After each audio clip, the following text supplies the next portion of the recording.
Oke, selamat pagi anak-anak. Kita bertemu lagi di pelajaran informatika kelas 8. Di pertemuan ketiga hari ini kita belajar tentang jaringan kabel dan nirkabel. Namun sebelumnya kita harus mengetahui dulu tujuan pembelajaran.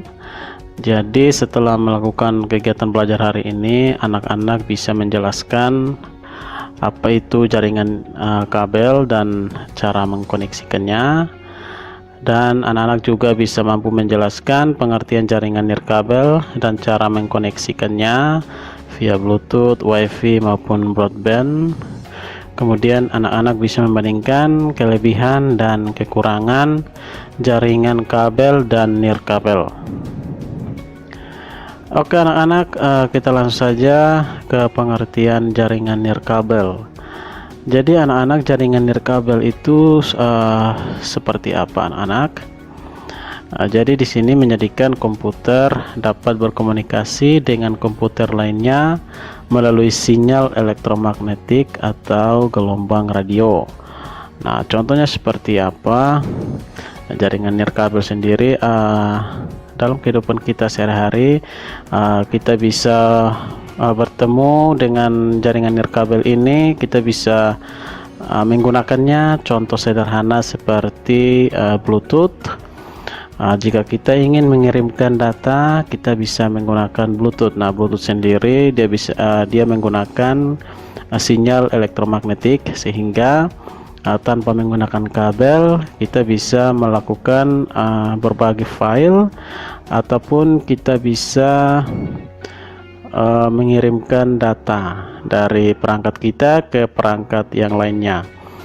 Selain Bluetooth, kita bisa berjumpa di sana dengan aplikasi lainnya, contohnya seperti ShareIt.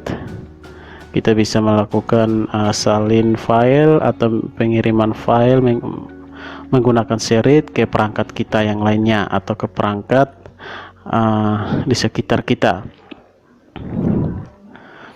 Oke, dan untuk komponen jaringan nirkabel sendiri, ini yang kita temukan menggunakan WiFi.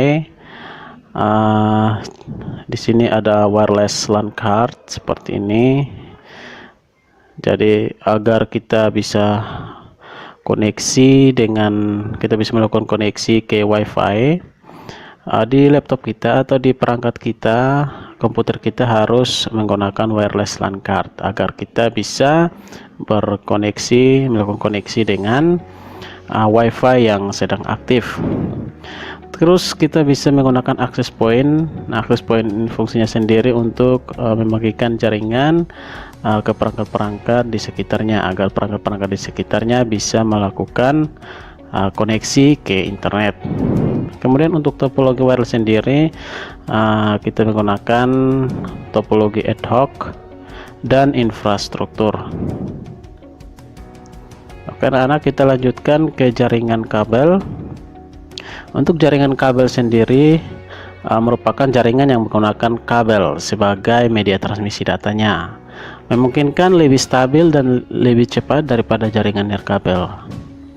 Nah, contoh sederhananya, jika kita ingin melakukan copy file dari handphone kita atau perangkat handphone kita ke komputer, nah agar lebih cepat biasanya kita menggunakan kabel data. Nah, ini merupakan cara yang paling cepat dalam melakukan transfer datanya ketimbang dengan menggunakan Bluetooth ataupun ShareIt. Biasanya memerlukan waktu yang agak lama. Contohnya seperti personal area network.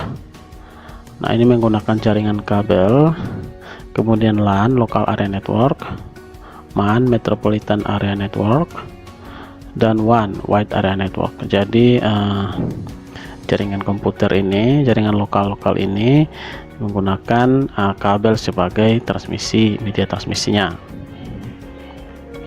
Terus yang berikut adalah komponen jaringan kabel.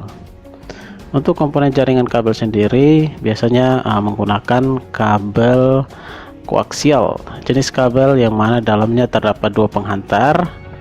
Salah satu penghantar berada di dalam berada di tengah kabel, sedangkan penghantar lainnya dikelilingi dengan penghantar lainnya dengan pola seperti melingkar. Prinsip dari kabel koaksial ini adalah menghantar arus atau sinyal yang berasal dari sumber menuju tujuan yang diinginkan.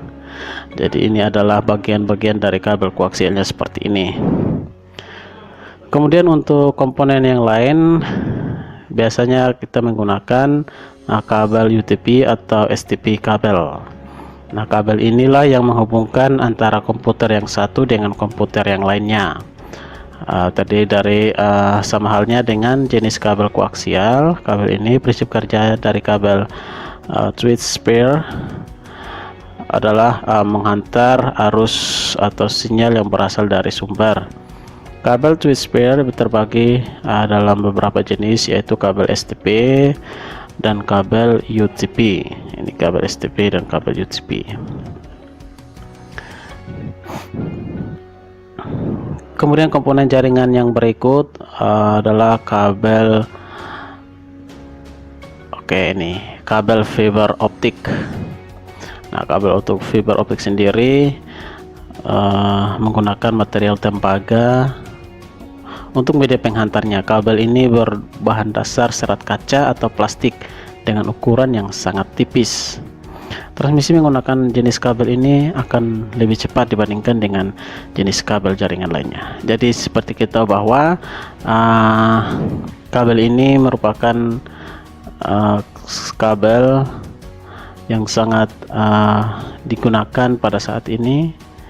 Contohnya seperti kabel pada Telkom atau kabel IndiHome yang kita gunakan itu menggunakan kabel fiber optik.